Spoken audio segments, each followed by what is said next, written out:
വളരെ പ്രമാദമായ ഒരു വിഷയമാണ് ബൈബിൾ എങ്ങനെ രൂപം കൊണ്ടു എന്നുള്ളത്. ഇല്ല സാർ, ബൈബിളിൻ്റെ രൂപീകരണം എന്നുള്ള വിഷയം ഒരു പ്രമാദ വിഷയവുമല്ല. അത് സാറിൻ്റെ മനസ്സിലാക്കേണ്ട ഒരു മിസ്റ്റേക്കാണ്. നമുക്കത് മനസ്സിലാക്കാൻ പറ്റും. ഞാൻ അതിനെക്കുറിച്ച് പറയാം. കുറച്ച് നാളുകൾക്ക് മുൻപ് വരെ വിശുദ്ധ വേദപുസ്തകത്തെ ഇങ്ങനെ വികലമായി വല്ലാത്ത വിധത്തിലേക്ക് അവതരിപ്പിക്കുമ്പോൾ ഒരു വേദന മനസ്സിലുണ്ടാകാറുണ്ടായിരുന്നു. പക്ഷേ പെട്ടെന്ന് എൻ്റെ മനസ്സിലേക്ക് ആരോ ഒരു ആശ്വാസ വാക്ക് പറയുന്നത് പോലെ, ഏതോ ഒരു മനുഷ്യനും പ്രശസ്തനാകുവാൻ, വലിയവനാകുവാൻ, ഉയരുവാൻ, 10 ജനങ്ങൾ അറിയുന്നൊരു വ്യക്തിയായി തീരുവാൻ വിശുദ്ധ ബൈബിളിലൂടെ മാത്രമേ സാധിക്കുകയുള്ളൂ എന്നുള്ള കാര്യം ബോധ്യമായപ്പോൾ ആ ബൈബിളിൻ്റെ ആ മഹാത്മ്യം ഓർത്ത് ഞാൻ ദൈവത്തിന് മഹത്വം അർപ്പിക്കുന്നു. ഇംഗ്ലണ്ടിനെ ഭരിച്ചുകൊണ്ടിരുന്ന വിക്ടോറിയ രാജ്ഞി ഒരിക്കൽ ഇങ്ങനെ പറഞ്ഞതായ ഒരു പുസ്തകത്തിൽ ഞാൻ വായിച്ചിട്ടുണ്ട്. ദൈവത്തെയും വിശുദ്ധ ബൈബിളിനെ കൂടാതെ ഒരു രാജ്യത്തെ യഥാർത്ഥമായി നല്ല രീതിയിൽ ഭരിക്കുവാനാകുകയില്ല എന്നുള്ള വിക്ടോറിയ രാജ്ഞിയുടെ പ്രശസ്തമായ വാക്കുകൾ ഇത്തരണത്തിൽ എനിക്ക് ഓർമ്മയിലേക്ക് വരുന്നു. അപ്പോൾ ഈ ബൈബിൾ പൊക്കി പിടിച്ചാണ് എല്ലാവരും 10 ജനങ്ങൾ അറിയുന്ന ഒരു ലെവലിലേക്കായി തീരുവാൻ അവർ തുനിഞ്ഞു വരുന്നത്. ഞാനതിനെ കഴിഞ്ഞ കാലങ്ങളിൽ നെഗറ്റീവായി കണ്ടപ്പോഴാണ് എന്നിൽ അതിനെക്കുറിച്ചൊരു വിഷമമുണ്ടായത്. ഇപ്പോൾ എനിക്കത് പോസിറ്റീവായിട്ട് മനസ്സിലാക്കാൻ എനിക്ക് സാധിച്ചു. കാരണം ഈ വിശുദ്ധ ഗ്രന്ഥത്തിലൂടെ അല്ലാതെ ആർക്കും ഉയരുവാൻ കഴിയുകയില്ല എന്നുള്ളതിൻ്റെ പ്രത്യക്ഷമായ തെളിവാണത്. നമ്മുടെ രാജ്യത്തിൻ്റെ പ്രാചീന ചരിത്രങ്ങളിലേക്ക് പോയാലും സാംസ്കാരികമായോ വിദ്യാഭ്യാസപരമായോ ഇനി ഗതാഗത വാണിജ്യ മേഖലയിലോ എങ്ങനെ ചിന്തിച്ചാലും വിശുദ്ധ ബൈബിളിൻ്റെ തിരുവചനത്തിൻ്റെ പങ്ക് ആർക്കും വിഭജിച്ച് മാറ്റി നിർത്തുവാൻ കഴിയുന്നത് ഒന്നല്ല എന്നുള്ള എല്ലാവർക്കും അറിയാവുന്ന യാഥാർത്ഥ്യമാണ്. അപ്പോൾ sir, professor KM Francis PhD, ഈ പുസ്തകം തിന്നുന്നവരെ കുറ്റം പറയുന്ന അങ്ങ് എങ്ങനെയാണ് പുസ്തകം തിന്നാതെ PhD എടുത്തത്? ഒന്ന് പറയാമോ? ഈ പ്രൊഫസർ എന്നുള്ള പേരും അവസാനം PhD എന്ന് പറയുന്ന ആ ഒരു ഷോർട്ട് ഫോമും ഫ്രാൻസിസ് എന്നുള്ള പേരിൻ്റെ കൂടെ ഇട്ടതല്ലല്ലോ. അല്ല, പുസ്തകം തിന്ന് സമ്പാദിച്ച ഒരു പദവിയല്ലേ അത്? എങ്ങനെ ഇങ്ങനെ പറയാൻ തോന്നി? പുസ്തകം തിന്ന് പ്രൊഫസറായ ഒരാൾ പുസ്തകം തിന്നുന്നവരെ കുറ്റം വിധിക്കുന്നു. ശരിക്കും എന്താണ് പറ്റിയത്? ഒന്ന് സമയം കിട്ടുമ്പോൾ ആലോചിക്കുക, എന്നിട്ട് സ്വയം മറുപടി കണ്ടെത്തുക. പിന്നെ ഒരു കാര്യം അങ്ങ് പറയുന്നുണ്ട്, ഞാൻ ശാസ്ത്ര വിഷയങ്ങൾ കൈകാര്യം ചെയ്യുന്ന മനുഷ്യരിലും വിശുദ്ധ ഗ്രന്ഥം കൈകാര്യം ചെയ്യുന്ന മനുഷ്യരിലും കാണുന്ന ഈ തെറ്റ് തിരുത്തിയില്ലെങ്കിൽ ഒരു കാരണവശാലും ദൈവത്തെക്കുറിച്ചുള്ള അറിവിലോ യാഥാർത്ഥ്യത്തെക്കുറിച്ചുള്ള അറിവിലോ ശാസ്ത്രത്തെക്കുറിച്ചുള്ള അറിവിലോ നിങ്ങൾക്കോ നിങ്ങളുടെ സന്തതി പരമ്പരകൾക്കോ യാതൊരു വിധത്തിലുള്ള അറിവിൽ വർധനവും ഉണ്ടാകില്ല. ഈ ശാസ്ത്രം കൈകാര്യം ചെയ്യുന്നതിൽ കുഴപ്പമൊന്നുമില്ല. കാരണം അത് നിങ്ങൾ ഈ ലോകത്തിൽ നിന്ന് പഠിച്ചെടുത്ത കാര്യങ്ങളാണ്. മാത്രമല്ല അതിൻ്റെ പ്രത്യേകത അറിയാമല്ലോ. നൂതന സാങ്കേതിക വിദ്യകൾ വികസിച്ചു വരുമ്പോൾ ചിലതൊക്കെ പുരാതനമായി മാറുന്ന ഒരു സമ്പ്രദായം ശാസ്ത്രത്തിനുണ്ടല്ലോ. പണ്ട് കാലങ്ങളിൽ പാട്ട് കേൾക്കാനായിട്ട് റെക്കോർഡ്, ഒരു പ്ലേറ്റ്, ഒരു ഡിസ്ക്, കറുത്ത നിറമൊക്കെ എനിക്കറിയില്ല അതൊക്കെ എന്തുകൊണ്ട് ഉണ്ടാക്കുന്നതെന്ന്. അതൊക്കെ കഴിഞ്ഞിട്ടാണ് കാസറ്റ് വരുന്നത്. അപ്പോൾ ഈ പണ്ട് കാലങ്ങളിലെ ഡിസ്ക് പയ്യെ പുറകോട്ട് മാറി. കാസറ്റ് വന്നതിന് ശേഷമാണ് CD വരുന്നത്. CD വന്നപ്പോൾ കാസറ്റ് പയ്യെ പുറകോട്ട് മാറിക്കൊടുത്തു. അതിനുശേഷം മെമ്മറി കാർഡ്, പെൻഡ്രൈവ് ഒക്കെ വന്നപ്പോൾ CD-യുടെ അവസ്ഥ അറിയാമല്ലോ. ഇതാണ് സാർ ശാസ്ത്രം. ഒന്ന് വരുമ്പോൾ അതിനുവേണ്ടി മറ്റൊന്ന് വഴിമാറി കൊടുക്കേണ്ടുന്ന ഗതികേട് വരുന്നതൊന്നാണ് ശാസ്ത്രം. പക്ഷെ വിശുദ്ധ വേദപുസ്തകത്തിന് അങ്ങനെയില്ല. ഈ കഴിഞ്ഞ ദിവസം എൻ്റെ അടുക്കലൊരു വീഡിയോ എത്തി. ഏതോ ഒരു ഡോക്ടർ, മനുഷ്യസ്നേഹിയായ ഒരു ഡോക്ടർ താൻ പുറത്തു വിട്ടൊരു യാഥാർത്ഥ്യമാണ്. അവർ പറയാണ്, ഷുഗറിൻ്റെയൊക്കെ ഒരു ലെവൽ ഉണ്ടായിരുന്നല്ലോ 120 എന്നൊക്കെ പറയുന്നത്, അതിനൊക്കെ ഒരു മാറ്റം വരുത്തിയിരുന്നു. പിന്നെ ഈ പ്രഷറുണ്ടല്ലോ 110, 130 അങ്ങനെ 90, 140 ഏതൊക്കെ എനിക്കതും അറിയില്ല. ഇതൊക്കെ ഉണ്ടെങ്കിലും പരിശോധിക്കാൻ പോകാറില്ല, അതുകൊണ്ടാണ് കേട്ടോ അറിയില്ലാത്തത്.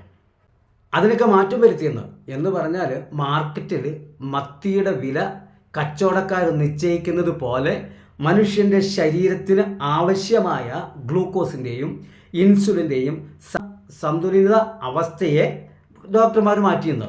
ഒന്ന് കേൾക്കണേ.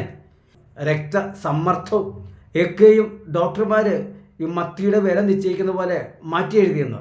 ഇതാണ് ശാസ്ത്രം.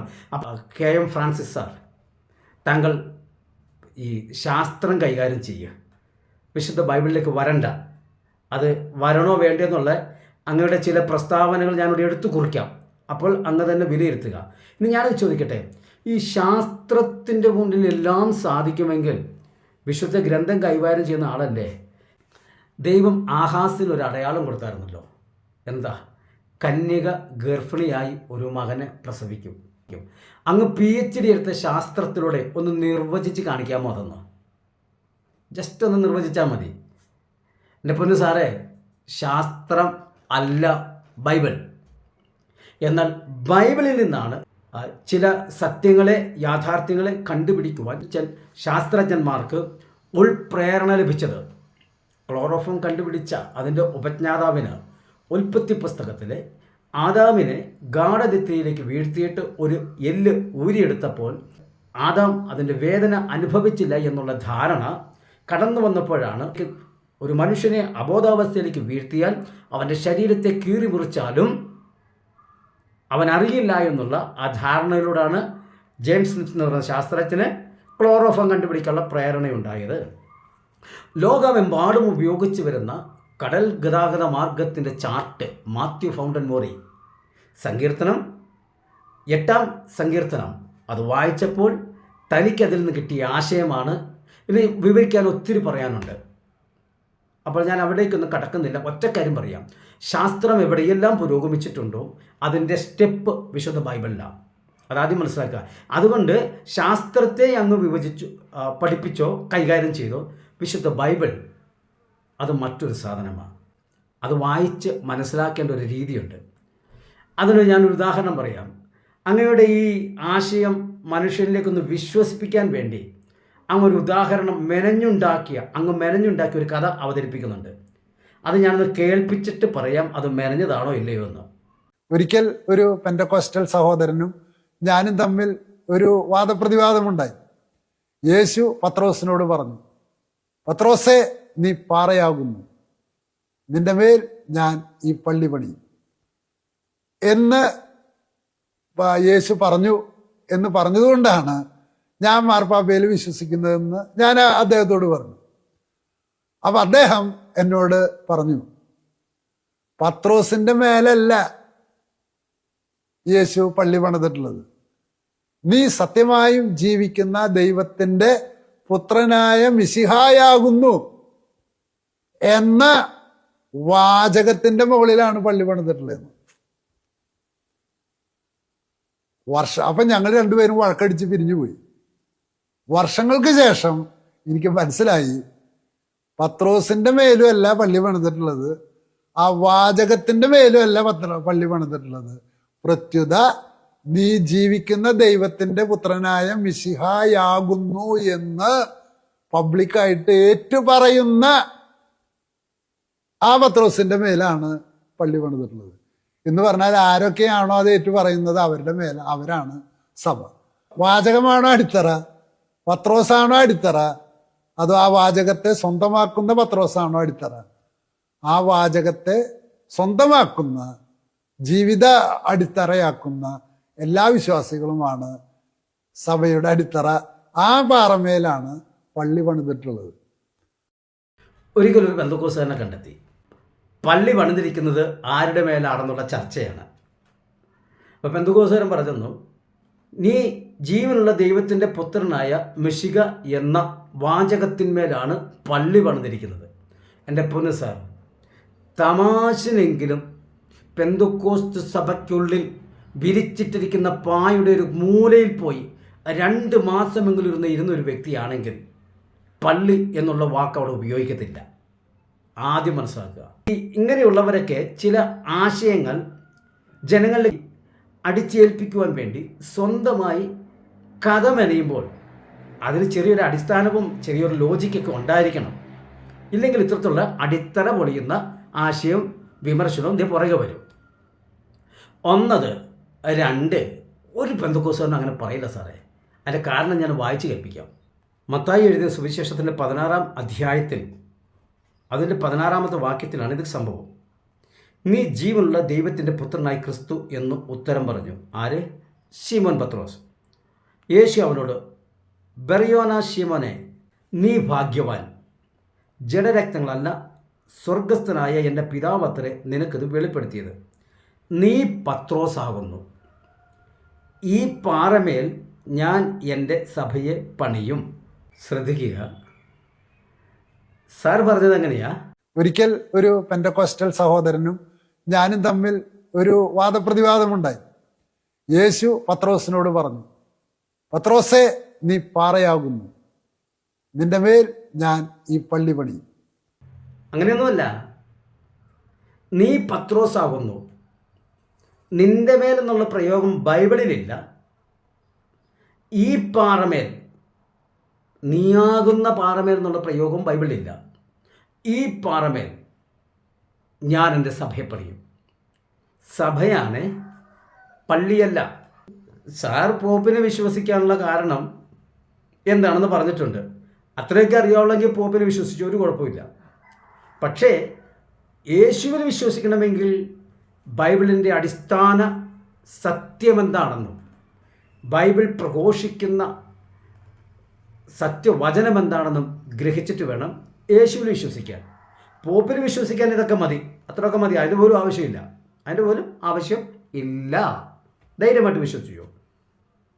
പക്ഷേ പള്ളിയല്ല സാർ പണിയുന്നത്, സഭ. സഭയെന്ന് പറഞ്ഞാൽ അങ്ങേക്ക് എന്തെങ്കിലും ധാരണയുണ്ടായിരുന്നെങ്കിൽ ഇത്രയും വലിയ അബദ്ധം പറയുമായിരുന്നോ? ഒരു പെന്തക്കോസ്തുകാരനും പള്ളി എന്നുള്ള പദം പറയത്തില്ല. ഒന്ന്. രണ്ട്, പത്രോസിൻ്റെ മേൽ, നിന്റെ മേൽ പണിയെന്നുള്ള ഒരു വാചകം ഒരിക്കലും ഒരു പെന്തക്കോസ്തുകാരനും പറയത്തില്ല. അവർക്കറിയാം. കാരണമുണ്ട്. ആ വാക്യം ഞാൻ അടുത്ത് വായിച്ച് കേൾപ്പിക്കാം. 1 കൊരിന്ത്യർ അതിൻ്റെ 3-ാം അധ്യായത്തിൻ്റെ 11-ാമത്തെ വാക്യം വായിക്കട്ടെ. യേശുക്രിസ്തു എന്ന ഇട്ടിരിക്കുന്ന അടിസ്ഥാനമല്ലാതെ മറ്റൊന്നിടുവാൻ ആർക്കും കഴിയുകയില്ല. അടിസ്ഥാനം ആരാണ് സാർ? വാക്കല്ല, വചനമല്ല, പത്രോസല്ല, പോപ്പല്ല. യേശുക്രിസ്തു എന്ന ഇട്ടിരിക്കുന്ന അടിസ്ഥാനമല്ലാതെ. മനസ്സിലായി കാണുമല്ലോ. എന്നാൽ ഇനി എഫെസ്യർക്ക് എഴുതിയ ലേഖനം അതിൻ്റെ 2-ാം അധ്യായത്തിൻ്റെ 20-ാം വാക്യത്തിൽ വരുമ്പോൾ, ക്രിസ്തുവേശു തന്നെ മൂലക്കല്ലായിരിക്കെ നിങ്ങളെ അപ്പോസ്തലന്മാരും പ്രവാചകന്മാരും എന്ന അടിസ്ഥാനത്തിന്മേൽ പണിതിരിക്കുന്നു. ഇവിടെ പറയുമ്പോൾ അപ്പോസ്തലന്മാരും പ്രവാചകന്മാരും എന്ന അടിസ്ഥാനമെന്ന് പറഞ്ഞാൽ അത് വ്യക്തിയല്ല ഉദ്ദേശിക്കുന്നത്. മൂലക്കല്ലായി അതിൻ്റെ പ്രധാന ഭാഗം വഹിക്കുന്ന അടിസ്ഥാനമെന്ന് പറയുന്നത് യേശുക്രിസ്തു തന്നെ. അതിനോട് ചേർന്ന് അപ്പോസ്തലന്മാരും പ്രവാചകന്മാരും എന്ന് പറഞ്ഞാൽ ക്രിസ്തുവിനാൽ സ്ഥാപിതമായ സഭയെ തുടർന്നും അതിൻ്റെ പണിക്കായി അപ്പോസ്തലന്മാരും പ്രവാചകന്മാരും തങ്ങളെ ഏൽപ്പിച്ചിരിക്കുന്ന ശുശ്രൂഷകളിലൂടെ ആളുകളെ അതിൽ കൊണ്ടുവന്ന് സഭയുടെ രൂപീകരണം, അതിൻ്റെ പൂർത്തീകരണത്തിലേക്ക് നയിക്കുന്നു. അതുകൊണ്ടാണ് പൗലോസ് ഒരു വാക്യം പറഞ്ഞിട്ടുണ്ട്, ക്രിസ്തു തൻ്റെ ജഡത്തിൽ സഹിച്ചതിൻ്റെ ബാക്കി എന്ന രീതിയിൽ പൗലോസ് തൻ്റെ ശരീരത്തിൽ പൂരിപ്പിക്കുന്നു എന്നൊരു വാക്ക് പറയുന്നുണ്ട്. 2 പേരും ഷെയർ കൂടി ഒരു പദ്ധതി ആവിഷ്കരിച്ചു എന്നല്ല എൻ്റെ അർത്ഥം. തുടങ്ങി വെച്ചത്, സ്ഥാപിതമായത് ക്രിസ്തുവിനാൽ. ഒരു സ്കൂള് തുടങ്ങാനായി അതിൻ്റെ ബിൽഡിംഗ് എല്ലാം പണിത് ഫർണിച്ചറെല്ലാം പണിതിട്ടായിരുന്നു സ്കൂളാകത്തില്ല. അത് പണിതിട്ടു. ഒരു പക്ഷേങ്കിൽ MLA ഫണ്ടോ സർക്കാരിൻ്റെ ഫണ്ടായിരിക്കാം, അത് പണിതിട്ടു. ഇനി അത് സ്കൂൾ അതിൻ്റെ ലക്ഷ്യത്തിലേക്ക് പൂർത്തീകരണത്തിലെത്തണമെങ്കിൽ അവിടെ സ്റ്റുഡൻസ് വേണം, ടീച്ചേഴ്സ് വേണം. ടീച്ചേഴ്സിനെയും പ്രൊവൈഡ് ചെയ്തിട്ടുണ്ട്. ഇനി സ്റ്റുഡൻസ് ഇല്ലാതെ അതൊരു സ്കൂളാകത്തില്ല, അതിൻ്റെ ലക്ഷ്യത്തിൻ്റെ പൂർത്തീകരണത്തിലെത്തിക്കത്തില്ല. ആ സ്റ്റുഡൻസിനെ അവിടെ എത്തിക്കുക എന്നുള്ളത്, അവിടെ കളക്ട് ചെയ്ത് കൊണ്ടുവരിക എന്നുള്ളത് ഒരു പക്ഷേങ്കിൽ ഇന്നത്തെ കാലത്ത് ടീച്ചേഴ്സിൻ്റെ ചുമതലയായി മാറിയിരിക്കുകയാണ്. അപ്പോൾ ടീച്ചേഴ്സ് ചെന്ന് കുട്ടികളെ വീട്ടിൽ ചെന്ന് കണ്ട് അവിടെ കൊണ്ടുവന്ന് ആവശ്യമുള്ള കുട്ടികൾ വരുമ്പോഴാണ് ഒരു സ്കൂൾ അതിൻ്റെ ലക്ഷ്യത്തിൽ അതിൻ്റെ പൂർത്തീകരണത്തിൽ എത്തുന്നത് പോലെ സർക്കാർ ഒരു പക്ഷേ ഫണ്ട് മുടക്കി ബിൽഡിംഗ് പണിതിട്ടാലും ഒരു സ്കൂൾ എന്നുള്ളതായ ആ ഒരു സംരംഭത്തിന് തുടക്കം കുറിച്ചാലും കുട്ടികൾ വരുമ്പോഴാണ് അതിൻ്റെ പൂർത്തീകരണത്തിൽ എത്തുന്നത് എന്നതുപോലെ യേശു ക്രിസ്തു തൻ്റെ മരണം പുനരുത്ഥാനം എന്നിവയാൽ സ്ഥാപിതമാക്കിയ സഭയുടെ ലക്ഷ്യപൂർണ്ണതയിലെത്തുന്നത് അപ്പോസ്തലന്മാരുടെയും പ്രവാചകന്മാരുടെയും ശുശ്രൂഷയിലൂടെ ആണ് എന്നാണ് അതിൻ്റെ അർത്ഥം. അപ്പോൾ ഇവിടെ മൂലക്കല്ല് ആരാണ്? അടിസ്ഥാനമായി നിൽക്കുന്ന മൂലക്കല്ല് ആരാണ്? യേശു. താങ്കൾ പറയുന്നത് പോലെ ഒരു വാചകത്തിൻ്റെ പുറത്തൊന്നും അല്ല പറഞ്ഞിരിക്കുന്നത്. ഇനി ഈ വാചകവും ഈ വചനവും തമ്മിലുള്ള വ്യത്യാസം അതൊന്ന് നമുക്കത് കേൾക്കാം അല്ലേ? വാചകം മാംസമാകുന്നതാണ് വചനം, അല്ലാണ്ട് വചനം എന്ന് പറഞ്ഞാൽ വാചകമല്ല. ഇദ്ദേഹം പറയുന്നത് വാചകം ജഡമായി തീർന്നു, വചനമായി തീർന്നു. വാചകം ജഡമായപ്പോഴാണ് വചനമായത്. അത് ഇങ്ങനെയൊക്കെ കടന്ന് ചിന്തിക്കാൻ വേറൊരു കാരണം കൂടിയുണ്ട്. പുതിയ നിയമ പുസ്തകത്തിലോ പഴയ നിയമ പുസ്തകത്തിലോ ഒന്നും ക്രിസ്തുവില്ല. നമുക്കത് കേട്ടിട്ട് നമുക്ക് ചേർത്ത് ചിന്തിക്കാം. യേശു ക്രിസ്തുവിനെ കുറിച്ച് അറിയാൻ മത്തായി എന്ത് പറഞ്ഞിരിക്കുന്നു, ലൂക്കോ എന്ത് പറഞ്ഞിരിക്കുന്നു, മോസസ് എന്ത് പറഞ്ഞിരിക്കുന്നു, ഉൽപ്പത്തി പുസ്തകം എന്ത് പറഞ്ഞിരിക്കുന്നു, അവിടെയൊക്കെ നിങ്ങൾ അന്വേഷിച്ച് വിശുദ്ധ പൗലോസ് എന്ത് പറഞ്ഞിരിക്കുന്നു, അവിടെയൊക്കെ നിങ്ങൾ അന്വേഷിച്ചാലും നിങ്ങൾ യേശു ക്രിസ്തുവിനെ കണ്ടെത്തില്ലേ? കാരണം യേശു ക്രിസ്തു ഈ പുസ്തകത്തിന്റെ പുറത്താണ് നിൽക്കുന്നത്. യേശു ക്രിസ്തുവിനെ കുറിച്ച് അറിയുവാൻ മത്തായി, മർക്കോസോ, ലൂക്കോസോ, മോശയോ, പൗലോസോ ആരും പറഞ്ഞതൊന്നും അതിനകത്തൊന്നും യേശു ക്രിസ്തു ഇല്ലാന്ന്. ഇതേ കോടതിയിൽ നിന്ന് ഒരു ഓർഡർ വന്നെന്നിരിക്കട്ടെ, ചിലപ്പോൾ ജയിലിലേക്ക് അടയ്ക്കാനായിരിക്കാം. അപ്പോൾ ഇത് കൊണ്ടുവന്ന ഉദ്യോഗസ്ഥൻ പറഞ്ഞു ഇത് കോടതിയുടെ ഓർഡറാണ്, സാറിൻ്റെ തനിക്ക് തന്നിരിക്കട്ടെ. Sir order കൈപ്പറ്റി. മറിച്ചും തിരിച്ചും നോക്കിയിട്ട് ഇതിനകത്ത് മജിസ്ട്രേറ്റ് ഇല്ലല്ലോ. ഏത് മജിസ്ട്രേറ്റാ? ഈ ഓർഡറിനകത്ത് മജിസ്ട്രേറ്റ് ഇല്ലല്ലോ എന്ന് പറയുമോ സാറേ? എന്താണ് ഇനി PhD ഒക്കെ എടുത്തിട്ടും ആൾക്കാർ അറിയില്ലാത്തൊരു ലെവലിൽ വന്നപ്പോൾ 10 മനുഷ്യരെ അറിയുവാനും ശ്രദ്ധ പിടിച്ചു പറ്റാനുമാണോ ഇത്തരത്തിലുള്ള വിഡ്ഢിത്തരങ്ങളൊക്കെ പബ്ലിക്കിലേക്ക് ഇടുന്നത്? അതിന് വിശുദ്ധ ബൈബിൾ കൂട്ടുപിടിച്ചത് ഖേദകരം. സാർ മത്തായി എഴുതിയ സുവിശേഷമോ മർക്കോസ് എഴുതിയ സുവിശേഷമോ ഇനി മോശ പറഞ്ഞതോ പൗലോസ് പറഞ്ഞതോ ആര് പറഞ്ഞതോ യേശു ക്രിസ്തുവിനെ കുറിച്ചാണ് പറഞ്ഞിരിക്കുന്നത്. സാറിന് ഞാൻ ചോദിക്കട്ടെ, ഈ സാറിന് ഗാന്ധിജിയെക്കുറിച്ച് എന്തെങ്കിലും അറിയാമോ? എന്തെങ്കിലും പറയാമോ? ആരായിരുന്നു? ഇന്ത്യക്ക് വേണ്ടിയുള്ള തൻ്റെ സേവനം എന്തായിരുന്നെന്നോ എന്തെങ്കിലുമൊക്കെ പറയാമോ? ഒരു PhD-കാരനോട് ഞാനിങ്ങനെ ചോദിക്കുന്നത് ശരിയല്ല. ഞാനിതിങ്ങനെ ചോദിച്ചതിൻ്റെ കാരണം അങ്ങേക്ക് എന്തെങ്കിലും പറയുവാൻ കഴിയുമെങ്കിൽ ഗാന്ധിജിയെ നേരിട്ട് കണ്ടിട്ട് ഗാന്ധിജിയോട് ചോദിച്ച് മനസ്സിലാക്കിയിട്ടാണോ ഇത്തരം കാര്യങ്ങൾ ജനസമക്ഷത്തേക്ക് പറയാൻ ധൈര്യം കാണിച്ചത്? ഏതോ പുസ്തകത്തിൽ നിന്ന് വായിച്ചിട്ടല്ലേ? അല്ലേ? അപ്പോൾ ഗാന്ധിജിയെക്കുറിച്ച് വായിക്കുവാൻ മനുഷ്യൻ എഴുതിയ പുസ്തകത്തിലൂടെ അത് കണ്ടെത്തിയിട്ട് വേണ്ട, അങ്ങ് PhD എടുത്തല്ലോ, പ്രൊഫസറായല്ലോ, എത്ര പുസ്തകങ്ങൾ വായിച്ചിട്ടാ? ഒരു പുസ്തകങ്ങൾ വായിക്കാതെയാണ് അത് കിട്ടിയത്.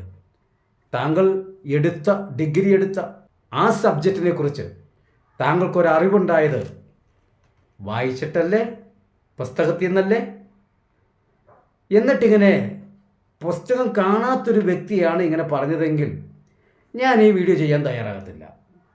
പുസ്തകം തിന്ന് PhD എടുത്ത് വെച്ച് പിന്നെ ഇത്തരത്തിലുള്ള വാചകം കൂടെ പറഞ്ഞാൽ ചിന്തിക്കുന്നവർക്ക് അടങ്ങിയിരിക്കാൻ പറ്റത്തില്ല. ഞാൻ വളരെ ബഹുമാനത്തോടു കൂടിയാണ് ഞാൻ ഈ കാര്യങ്ങൾ പറയുന്നത്. അപ്പോൾ യേശു ക്രിസ്തുവിനെ കുറിച്ച് അറിയുവാൻ വിശുദ്ധ ബൈബിൾ വായിച്ചറിയും. ഇനി യേശുവിനെ അറിയുവാൻ ആ വചനം വിശ്വസിച്ച് രുചിച്ചറിയും. യഹോവ നല്ലവനെന്ന് രുചിച്ചറിവനെന്നാണ് വിശുദ്ധ ബൈബിൾ പറയുന്നത്. അങ്ങ് വിശുദ്ധ ഗ്രന്ഥം കൈകാര്യം ചെയ്യുന്ന ഒരാളാണല്ലോ. ഈ കൈകാര്യം ചെയ്യുമെന്ന് പറഞ്ഞാൽ ഒരു കയ്യിൽ നിന്നെടുത്ത് മറ്റൊരു കയ്യിലേക്ക് കൊടുക്കുന്നതാണോ? അല്ല, അവനവൻ്റെ കൈ കൊണ്ടെടുത്തിട്ട് മറ്റൊരാളുടെ കൈക്കിലേക്ക് കൊടുക്കുമെന്നാണോ? എന്താണ് ഉദ്ദേശിച്ചത്? എന്നാൽ വായിക്കുന്ന ഒരു വ്യക്തിയാണെങ്കിൽ മനസ്സിലാക്കുക, യേശു ക്രിസ്തുവിനെക്കുറിച്ച് അറിയുവാൻ വിശുദ്ധ ബൈബിൾ വായിക്കണം. അപ്പോൾ യേശുവിനെ കുറിച്ചറിയാം. ഇനി യേശുവിനെ അറിയാനാണെങ്കിൽ ആ വചനം വിശ്വസിക്കണം. കാരണം വിശ്വസിക്കുന്നവരുടെ മേൽ ശക്തിയായി വ്യാപരിക്കുന്നതൊന്നാണ് വിശുദ്ധ വചനം. അത് ക്രൂശിൻ്റെ വചനം നശിച്ചു പോകുന്നവർക്കത് ഭോഷത്വമാണ്. എന്താണെന്നറിയാമോ? ബൈബിൾ എടുത്ത് ഇന്നലെ ഞാനൊരു വീഡിയോ ചെയ്തു, നമ്മുടെ ജോസ് കണ്ടത്തിൽ അദ്ദേഹത്തിൻ്റെ കുറേ കാര്യങ്ങളൊക്കെ. അപ്പോൾ ഇത് ചിലർക്ക് ഇതൊക്കെ ഭോഷത്വമായിട്ട് തോന്നും. അവരാരാണെന്നും വിശുദ്ധ ബൈബിൾ പറയുന്നുണ്ട്. നശിച്ചു പോകുന്നവർക്കാണിത് ഭോഷത്വം. എന്നാൽ ഇത് വിശ്വസിക്കുന്നവർക്കിത് ദൈവശക്തിയാണ് സാർ. ഈ വിശുദ്ധ ബൈബിളില്ലായിരുന്നുവെങ്കിൽ ഞാൻ പറയുന്നു, ഇവിടെ വീടുകളേക്കാൾ സ്കൂളുകളേക്കാൾ അധികം ജയിലുകളായിരുന്നു വേണ്ടി വരുമായിരുന്നത്. പള്ളികളേക്കാൾ കൂടുതൽ പോലീസ് സ്റ്റേഷനുകളോ അല്ലെങ്കിൽ കോടതികളോ ആയിരുന്നു വേണ്ടി വരുന്നത്. പള്ളിക്കൂടങ്ങളേക്കാൾ പോലീസ് സ്റ്റേഷനുകളും കോടതികളുമായിരുന്നു വേണ്ടി വരേണ്ടിയിരുന്നത്. എന്നാൽ വിശുദ്ധ ബൈബിൾ ഉള്ളതുകൊണ്ട് ഒത്തിരി ജോലിക്കുറവുണ്ട് കേട്ടോ അവർക്കൊക്കെ.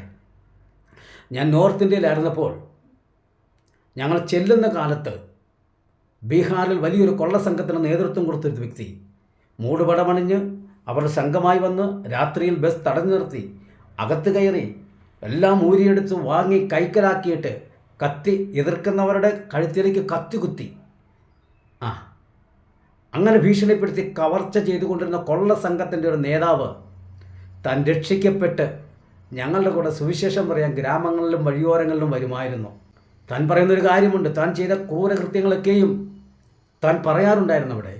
അപ്പോൾ ഈ വിശുദ്ധ ഗ്രന്ഥം ജനങ്ങൾ ഭക്ഷിച്ചില്ലായിരുന്നുവെങ്കിൽ ഈ രാജ്യത്തിൻ്റെ അവസ്ഥ ഇങ്ങനെയൊക്കെ പോകുമായിരുന്നു സാർ. ഇതിനൊരു ശക്തിയുള്ള വചനമാണ്. അത് വിശ്വസിക്കുന്നവർക്കേ ആ ശക്തി എന്തെന്നറിയാൻ പറ്റത്തുള്ളൂ. പിന്നെ അങ്ങനെയൊക്കെ പറയാനുള്ളൊരു കാരണമുണ്ട്. അത് അങ്ങയുടെ വായിൽ നിന്ന് തന്നെ ആ വാചകം വീണിട്ടുണ്ട്. ഞാൻ കേൾപ്പിക്കാം. ഇത് പുസ്തകത്തെക്കുറിച്ചുള്ള ഒരു അറിവില്ലായ്മയാണ്. പുസ്തകത്തെക്കുറിച്ചുള്ള അറിവില്ലായ്മയാണ് സാർ. അത് സമ്മതിച്ചതിൽ വളരെ സന്തോഷം. വിശുദ്ധ ബൈബിളിനെ കുറിച്ചുള്ള അങ്ങയുടെ അറിവില്ലായ്മയാണ് അങ്ങയെക്കൊണ്ട് ഇങ്ങനൊരു വീഡിയോ ചെയ്യുവാൻ നിർബന്ധിച്ചത്. പക്ഷേ ഇനി ഞാൻ പറയുന്നു, ശാസ്ത്രം പഠിച്ച വ്യക്തിയാണെങ്കിൽ ഏതെങ്കിലും ശാസ്ത്ര വിഷയം എടുത്ത് ജനങ്ങളെ അറിയിക്കുക, അതിനെക്കുറിച്ച് ജനങ്ങൾ അജ്ഞരായിരിക്കുന്ന ആശയങ്ങൾ അവർക്ക് പകർന്നു കൊടുക്കുക. വെറുതെ വിശുദ്ധ ബൈബിളിനെ എടുത്ത് മാട്ടിക്കൊട്ടിയിട്ട് ഇത്തരത്തിലുള്ള പിള്ളേരായ ഞങ്ങളുടെയൊക്കെ അദ്ദേഹത്തിൽ നിന്ന് ഇങ്ങനെയുള്ള പ്രതികരണങ്ങൾ ആ പ്രൊഫസർ PhD എന്നൊക്കെ പറയുന്ന ആ ക്വാളിറ്റി ഉണ്ടല്ലോ, അതിന് ചെറിയൊരു മങ്ങലേക്കുമെന്ന് എനിക്ക് തോന്നുന്നു. എനിക്കങ്ങനെ തോന്നുന്നത്. അപ്പോൾ ഏതായാലും വിശുദ്ധ ബൈബിളിൻ്റെ രൂപീകരണത്തിന് യാതൊരു പ്രമാദമായ വിഷയങ്ങളില്ല. ഇനി ഒന്നും കൂടി കടന്ന് ചിന്തിച്ചാൽ അവിടെ തന്നെ അതിശയപ്പെടാൻ ഒത്തിരിയുണ്ട്. കാരണം ഏകദേശം 40 പേരോളം എഴുത്തുകാർ 1400-1500 വർഷങ്ങൾക്കുള്ളിൽ പല കാലഘട്ടങ്ങളിൽ പലയിടത്തിരുന്ന് പല സംസ്കാരങ്ങളിൽ പല അറിവിലും പെട്ടവർ എഴുതി വെച്ച പുസ്തകം കുറേ മുത്തുകൾ കൊണ്ടുവന്ന് അതിനൊരു നൂലിൽ കളറിനനുസരിച്ച് കോർത്ത് അതിനെ ഭംഗിയുള്ളതാക്കി തീർക്കുന്ന ഒരു മാല കോർക്കുന്നത് പോലെ ഒന്നൊന്നിനോട് വിരുദ്ധമല്ലാതെ ഒന്നൊന്നിനോട് ചേർന്ന് പണിയുന്ന വിധത്തിൽ ഇത്രയ്ക്കും അതിശയകരമായി, ഇത്രയ്ക്കും മനോഹരമായി, വിമർശനരഹിതമായ അവസ്ഥയിലേക്ക് കൊണ്ടുവരുന്ന നിലയിൽ ചിന്തിക്കുന്നവരെ ആകർഷിപ്പിക്കുന്ന, മനസ്സിലാക്കുന്നവരെ ആനന്ദത്തിലേക്ക് നയിക്കുന്ന ഈ മഹത് ഗ്രന്ഥത്തിൻ്റെ ക്രോഡീകരണം പോലെ, രൂപീകരണം പോലെ ലോകത്തിലേതാണ് സാർ ഉള്ളത്? നടക്കുവാൻ പ്രായമുള്ളപ്പോൾ കടലിൽ ചാടി മീൻ പിടിച്ചു നടക്കുന്ന മുക്കുവന്മാർ, അതിലൊരാളായിരുന്നല്ലോ പത്രോസ്. തൻ്റെ വിദ്യാഭ്യാസത്തിൻ്റെ എന്താണ് പ്രത്യേകം എന്നുള്ളത് തൻ്റെ എടുത്തുചാട്ടത്തിലും പല പ്രതികരണത്തിലും നമുക്ക് മനസ്സിലാക്കാൻ കഴിഞ്ഞിട്ടുണ്ട്. ആ മനുഷ്യനാണ് ഭിന്നത്തേതിൽ വലിയ ശാസ്ത്ര സത്യം വിളിച്ചു പറഞ്ഞത്, മൂലപദാർത്ഥങ്ങൾ കത്തിയൊഴിയും. അത് കേട്ടിട്ട് പത്രോസിനെ വിമർശിച്ചവരുണ്ടേ ശാസ്ത്രലോകത്തിൽ. അല്ലേലും മീൻ പിടിച്ച് നടന്ന പത്രോസല്ലേ, ശാസ്ത്രത്തെക്കുറിച്ച് എന്തറിയാം? മൂലപദാർത്ഥം എങ്ങനെയാണ് കത്തുന്നത്? 1842 ഡിസംബർ മാസം 2-ാം തീയതി, എനിക്ക് ഓർമ്മ വരുന്ന അങ്ങനെയാണ് ഞാൻ വായിച്ചത്, ആറ്റത്തെ വിഭജിച്ചപ്പോഴാണ്, ആറ്റത്തെ നശിപ്പിക്കാൻ കഴിയുമെന്ന് മനസ്സിലാക്കിയപ്പോഴാണ് തെറ്റ് പറ്റിയത് പത്രോസിനല്ല, കുറ്റം പറഞ്ഞ തങ്ങൾക്കാണെന്ന് ശാസ്ത്രലോകത്തിന് മനസ്സിലാക്കാൻ കഴിഞ്ഞത്. അപ്പോൾ അതുകൊണ്ട് പറയട്ടെ, ബഹുമാനപ്പെട്ട KM ഫ്രാൻസിസ് സാർ, ഇതിൻ്റെ രൂപീകരണത്തിൽ ആരും പ്രമാദമാക്കി മാറ്റണ്ട, അതിശയമാക്കി മാറ്റിയാൽ മതി. രാജ്യത്തെ ഭരിച്ചുകൊണ്ടിരുന്ന രാജാക്കന്മാർ മുതൽ ആടിനെ മേയിച്ചുകൊണ്ടിരുന്ന ആട്ടിടയന്മാരും, ആദ്യം പറഞ്ഞതുപോലെ കടലിലൂടെ മീൻ പിടിച്ചു നടന്ന മുക്കുവാന്മാർ എന്ന് പറഞ്ഞാൽ സമൂഹത്തിൻ്റെ ഏറ്റവും ഉന്നതിയിൽ നിന്നവർ മുതൽ താഴെക്കിടയിൽ കിടന്നവർ വരെയുള്ള ഈ ഒരു പുസ്തകത്തിൻ്റെ രചനയിൽ ആർക്കും ഭാഷയുടെ വൈഭവം കാണിക്കുവാൻ പോലും കഴിയാത്ത വിധത്തിൽ നമ്മുടെ അടുത്ത് ഒരു 5ാം ക്ലാസ്സുകാരനായ ഒരു കൊച്ചിൻ്റെ കയ്യിലേക്ക് ഒരു കഥ എഴുതാൻ ഏൽപ്പിച്ചിട്ട് സാഹിത്യത്തിൽ ഡിഗ്രി എടുത്ത ഒരു വ്യക്തിയുടെ കയ്യിലേക്കും അതേ സബ്ജക്റ്റിൽ തന്നെ ഒരു കഥ എഴുതാൻ കൊടുത്താൽ 2 പേരിൽ നിന്നും പുറപ്പെടുന്ന ആശയം ഒന്നാണെങ്കിലും വാക്കുകൾ വലിയ വ്യത്യസ്തമായിരിക്കും. കാരണം തങ്ങളുടെ വിദ്യാഭ്യാസ നിലവാരമാണ് ആ വാക്കുകളെ 2 തരങ്ങളിൽ അവതരിപ്പിക്കുവാൻ കാരണമാക്കി തീർത്തത്. അങ്ങനെയെങ്കിൽ രാജപദവിയിൽ നിന്ന രാജാക്കന്മാർ, ഒരു ഡോക്ടർ, കാടുകളിലൂടെ ആടിനെ മേയിച്ചുകൊണ്ട് നടന്ന ആട്ടിടയന്മാർ, കടലിൽ മീൻ പിടിച്ചുകൊണ്ട് നടന്ന മുക്കുവന്മാർ, വ്യത്യസ്ത തലങ്ങളിലൂടെ ജോലി ചെയ്ത, വ്യത്യസ്തമായ സംസ്കാരങ്ങളിൽ ജീവിച്ച്, വ്യത്യസ്തമായ വിദ്യാഭ്യാസ നിലവാരത്തിൽ, വ്യത്യസ്തമായ ജ്ഞാന അറിവുകളുടെ നിലവാരത്തിലുള്ള 40ഓളം വ്യക്തികൾ എഴുതിയിട്ട് ഒന്നിലും പരസ്പര വിരുദ്ധമില്ല സാർ. ഒന്നിലും ഭാഷ കൊണ്ട് ഒന്ന് താഴെ പോയി ഒന്ന് മുകളിൽ വന്നു എന്ന് പറയാനില്ല. അവതരണ ശൈലിയിലുള്ള വിഷയങ്ങൾ ശലോമോൻ്റെ ചില കൃതികൾ അതിൻ്റെ അവതരണത്തിൻ്റെ ശൈലിയിൽ വ്യത്യസ്തമാണെങ്കിൽ തന്നെയും അതിൻ്റെ രചനയുടെ ശൈലിയിൽ ആരും ലോ ക്ലാസ് സ്റ്റാൻഡേർഡിലേക്ക് പോയിട്ടില്ല സാർ. അപ്പോൾ അത് വലിയ പ്രമാദമൊന്നുമല്ല. ഇതിൻ്റെ കാരണം അങ്ങ് പറഞ്ഞതുപോലെ തന്നെ പുസ്തകത്തെക്കുറിച്ച് അങ്ങയുടെ അറിവില്ലായ്മയാണ് ഇങ്ങനെ ചിന്തിപ്പിക്കാൻ കാരണമായി തീർന്നത്. പിന്നെ ഈ വാചകം ജഡമായപ്പോഴാണ് വചനമായത്. ഒരു പക്ഷേങ്കിൽ യോഹന്നാൻ എഴുതിയ സുവിശേഷത്തിൽ ആദിയിൽ വചനമുണ്ടായിരുന്നു, വചനം ദൈവമായിരുന്നു, വചനം ദൈവത്തോടു കൂടിയായിരുന്നു, പിന്നെ വചനം ജഡമെടുത്തു നമ്മുടെ ഇടയിൽ പാർത്തു എന്നിത്യാദി വാക്യങ്ങൾ വായിച്ചിട്ടാണ് അങ്ങക്ക് ഇങ്ങനൊരു ആശയമുണ്ടായെങ്കിൽ അവിടെയും തെറ്റി.